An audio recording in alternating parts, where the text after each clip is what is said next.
nothing alike. We's different. You ain't the hustling type. We's different. Ladies and gentlemen, boys and girls of the YouTube world, CJ Rose's back in the building. Welcome back to the channel. All right, I just came home, just finished up watching the last minute or two of the Rockets-Lakers. Lakers up 2-1. Le King with 36. We looking good. Lakers are looking good. But we ain't here to talk about the Lakers.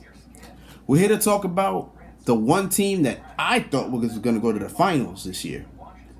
But ultimately, they're not. Because the Miami Heat, the 305, have beaten the Bucks 4-1 in the second round to head to the conference finals for the first time since 2014. And ironically, they went to the conference finals when LeBron was there. So this is interesting. Interesting to say the least, because I thought Miami Heat were going to get to the second round. I knew that. But for them to now be in the conference finals, that's crazy. That's crazy. That's interesting to me. Because now, Miami may damn near go to the finals. Because if you're able to beat Giannis and the Bucks, the Raptors and the Celtics better watch out, because this Heat team ain't playing. Jimmy Butler's on a mission, and I don't blame him. Jimmy Butler's on a mission, dog. This is... wow. I don't know what to say about this, because this is surprising to me, but before we get further into this, you know how we always do this. Statistics for the series. All right. So, let me turn this TV down. The TV might be loud. All right. So, in the series, the Bucks averaged 106 points, 43 rebounds, 21 assists, 7 steals, 5 blocks, 13 turnovers.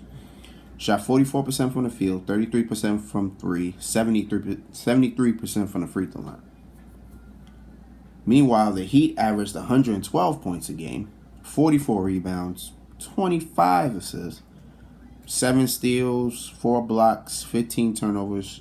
Shot 46% from the field, 37% from 3, and 85% from the free throw. Man, the Bucks defense was abysmal. And that's weird to say, because if you look at all these games were close.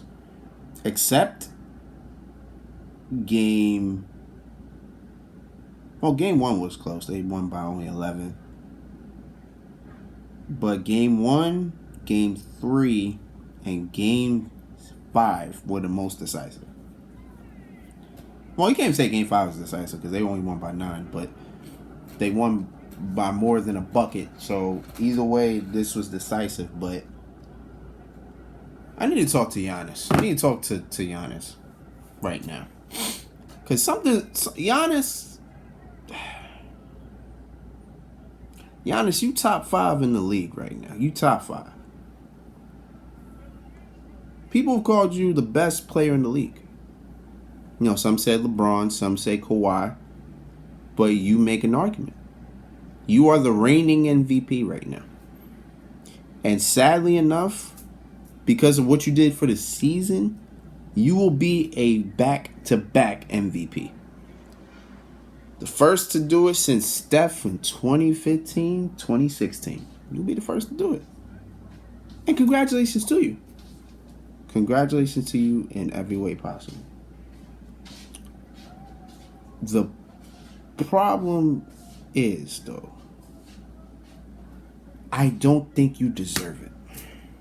And I'm sorry to say, I don't think you deserve the MVP. Only because, and this is what bothers me about the MVP. I feel like the MVP should matter in terms of your whole entire season and playoffs. Because you can't tell me you have a great season and then once the playoffs come, you just fall flat. I don't understand that to me. Like, granted, Giannis was still putting them numbers. He was still putting them numbers. So the numbers do reflect what he did in the season. But it's like his whole team, like the way he leads these teams in these playoffs, I don't understand. Like the Bucks were the only team to not sweep in the first round in the East. Why are the Bucks the only team? The best team in the league was the only team in the East to not sweep. They gave the Magic a win, and a decisive win at that. Magic didn't luck that win. They dog walked the Magic in game 1. Not dog walk, but they beat them. And then we go to round 2. Y'all down 3-0. If it wasn't for Middleton in game 4, y'all would have got swept. And that's a fact. But Giannis did get injured in game 4. He did get injured. Thus him not playing in game 5. And then ultimately fall.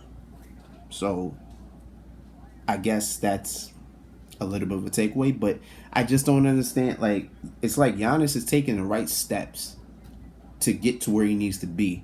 But there's just something missing. Like this is the second playoffs in a row that he's here, he's there, but he just falls flat. Like last year when they faced the Raptors, Giannis, I don't even know what happened. Like they won the first 2 games and it was all good. But after the next 4, they lost the next they lost the next 4. What happened? And then here, you walking around too, and y'all don't get destroyed, but y'all lose. Now, granted, the Heat are the only team to beat the Bucks multiple times in the season, so the Heat actually walked into this game or this series with an advantage. But I didn't think it'd be to that point where the Bucks would literally be down 3-0 and would have got swept had it not been for Chris Middleton in game 4. So it's like, what's next for Giannis now? Because Giannis' contract is up next season. So does he stay? Or does he go? Well, actually, I'll put it to you this way. He will go depending on what happens next season. And that's really true. Because if this repeats for a third time, Giannis is going. He has to leave. He has to. Because he can't stay. But then again, I don't think it's the Bucks as a team. I think it's Giannis himself. Because the Bucks will only go as far as Giannis takes them. Giannis took them to the Eastern Conference Finals last year. They fell flat to Kawhi and the Raptors. Giannis took this team to the second round. Not only did they get injured, but they were down 3-0 at one point. And again, would have got, I said this for the third time in this video, but they would have got swept. So there's something about Giannis that's he just doesn't have it. And I don't know what it is. Because Giannis has it all. Giannis is 6'11", with a 7'4", 7'5" wingspan. Damn near unstoppable when he gets to the paint. His defense is elite. He's the defensive player of the year. So his defense is elite. And plus he's now getting a jump shot. So what is the problem right now? Like, why are you so timid in these playoffs? Why are you so timid with the lights on bright? Like, that's something Giannis got to get around. That's something Giannis got to figure out. And he has next season to figure that out. Because if he don't figure that out, then the Bucks ain't going to let him walk. It'll be up to Giannis. So, we'll see.